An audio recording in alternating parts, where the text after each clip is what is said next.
Hello, in this video I will show you how to remove echo from your Premiere Pro clip.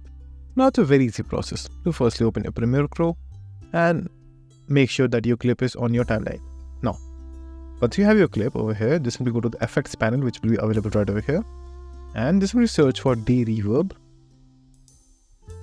Now you will find this option right over here. So just simply drag and drop onto the clip from which you want to remove the echo. Now once we'll have that on that particular clip, just simply select that clip. Then go to the effects control panel. Over here you will have the effect that you applied. Click on edit. Now just simply hear the audio that you currently have over here. Now play it.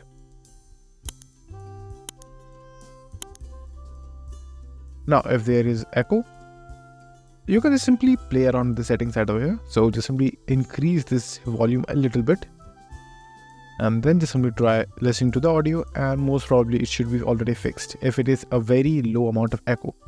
But if it is a very high amount of echo, you might have to use a different type of software, so like Adobe Audition, or you can even use the Adobe Enhanced Podcast to reduce the echo and all the background noise from your particular clip. And both of them are completely free to use as well. So that's it, and if this video is helpful, please consider subscribing and liking the video.